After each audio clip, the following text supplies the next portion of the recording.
Welcome to the Explainer. Okay, so today's title is The Client Escalation Hidden in Praise. Let's just dive straight into how the most dangerous corporate documents, the ones that can literally blow up in your face, often arrive looking, well, completely harmless. We are unpacking a super fascinating workplace case study from the Office Drama Stories universe today. Specifically, we're looking at a scenario where client trust, selective reading, and straight-up corporate cover-ups all collide into one massive mess. We're going to explore exactly what happens when an urgently needed warning is deliberately buried underneath glowing compliments, and how a team dedicated to preserving institutional memory actually uncovers the truth. So grab a coffee, get comfortable, and let's get started.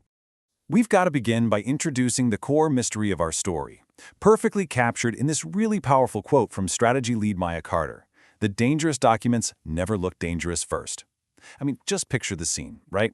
It's a quiet, totally normal morning in the office. A routine client renewal email has just arrived in the inbox. Now, on the surface, it's a massive win. The client is renewing their contract, they're offering all this high praise for the team. But as you'll see, this seemingly innocent, almost painfully boring administrative object is about to spark a major internal investigation. Why? Because hidden in plain sight, tucked away in this one little sentence that almost everyone just skipped right over, was a very serious warning about a record access concern. All right, moving into Section 1. The misleading client email. Subtitle: Praise as a hiding place. Because the object at the center of all this is a glowing renewal email that inadvertently became the absolute perfect camouflage for a critical escalation. Now, what's really interesting here is the sharp contrast between the official corporate spin and the actual hidden reality. Officially, the client success team smoothed things over. They claimed, hey, we simply treated the email as positive feedback. I mean, the renewal was confirmed, right? It sounds calm, it sounds reasonable, and honestly, perfectly standard.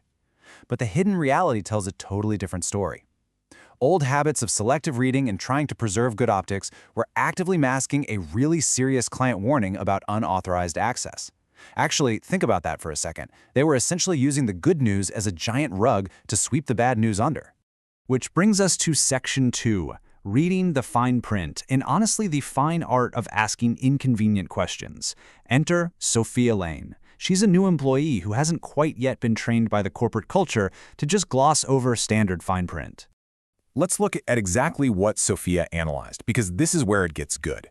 She didn't look at the glowing happy text of the email. No, she looked at the raw administrative data. She checked the metadata timestamps. She read the internal routing notes. She examined the custom access fields. And, absolutely crucially here, she noticed the missing signature blocks. Sophia's fresh eyes caught all these tiny, seemingly invisible details that highly experienced executives had conveniently trained themselves to ignore over the years. She pretty much proved that a true record-first culture isn't just some motivational poster on the break room wall. It's the meticulous, quiet act of reading the exact parts everyone else skips. And all that meticulous reading led to a very specific, incredibly piercing question from Sophia. Can we define who changed it, when it changed, and who approved the change? I really want you to think about how a question like that changes the atmosphere in a conference room. You know what I mean? Suddenly, you're no longer talking about vague system errors or oopsie miscommunications. This question shifts the room's mood entirely, from general facts to highly uncomfortable realities. Because when you ask who, when, and who approved it, you are demanding actual names. You are firmly attaching human accountability to a corporate mistake, and people do not like that. Okay, Section 3, building the proof map by following the sequence. This is where strategy lead Maya Carter steps in and totally shifts the focus away from all those loud defensive opinions toward a quiet, precise mapping of the system itself. Let's walk through Maya's exact steps here, because this is a brilliant methodology for literally any workplace. Step 1, identify the object, in this case the email, and its owner. Step 2, check the timestamp and the background record to see exactly when it entered the system. Step 3, locate the missing approval. Pinpoint exactly where the standard process was broken. And finally, Step 4, determine the ultimate beneficiary. Who benefits if this warning is completely ignored? Maya is basically transforming boring, dry administrative data into an undeniable, logical trap for anyone trying to hide the truth. And this brilliantly illustrates Maya's entire philosophy, captured perfectly in this quote. We do not need louder opinions. We need a clean path from action to owner. This is such a crucial takeaway for us. In toxic or highly political office environments, people use volume, charm, or complex corporate jargon to escape blame. People deny things, but systems hesitate. By building this proof map, Maya is taking corporate fear and giving it a tangible, undeniable shape that nobody, no matter how loud they are, can talk their way out of. Heading into Section 4, the corporate theater, where we quickly learn that background work sees absolutely everything, because as Maya and Sophia start building their case, the old guard starts pushing back softly, using so-called career advice to protect the lie. During the formal review, this amazing clash unfolds between the corporate theater and the systemic proof. On one side, you hear all these polished buzzwords, things like alignment and healing, standard procedure, and concerns about optics and stability. Just pure corporate fluff.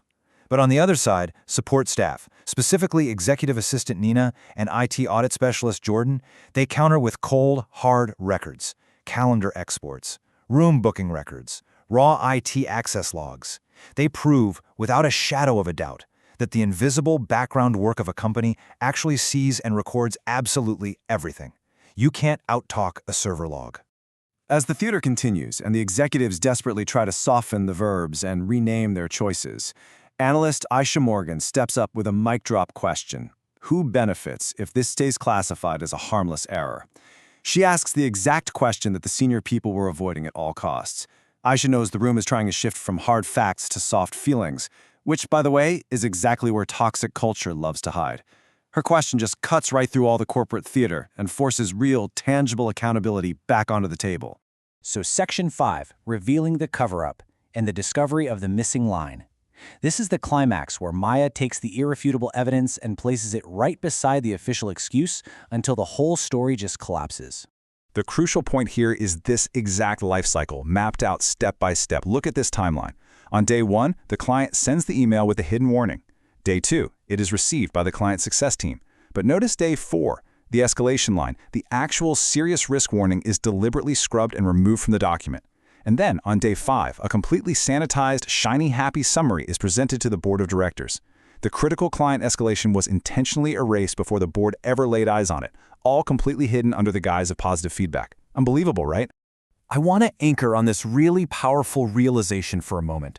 The record did not raise its voice. It simply waited for someone patient enough to read it. This perfectly sums up the undeniable power of meticulous documentation.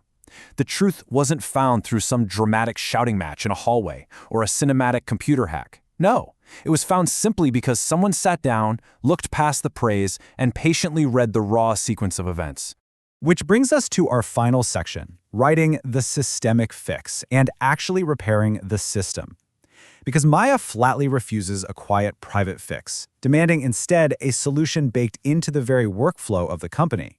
And here is the exact solution she implemented, the client escalation rule. It is strictly defined as an internal control mandating that positive sentiment cannot be used to remove risk language or escalations from executive summaries. It is such a brilliant, clear, systemic rule.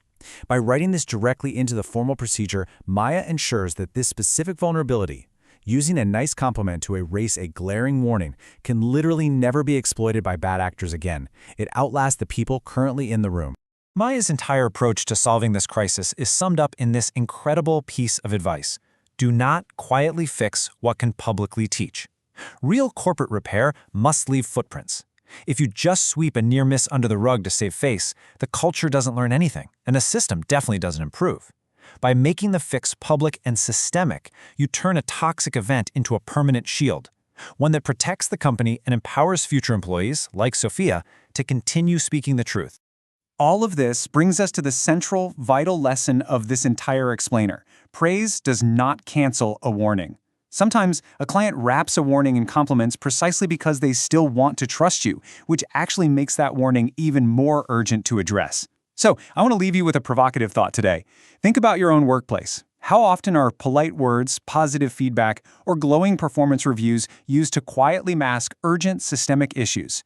How often do we skip the fine print just because the headline makes us feel good? Food for thought, right? Thank you so much for joining me for this deep dive. Stay curious, always read the fine print, and I'll see you in the next explainer.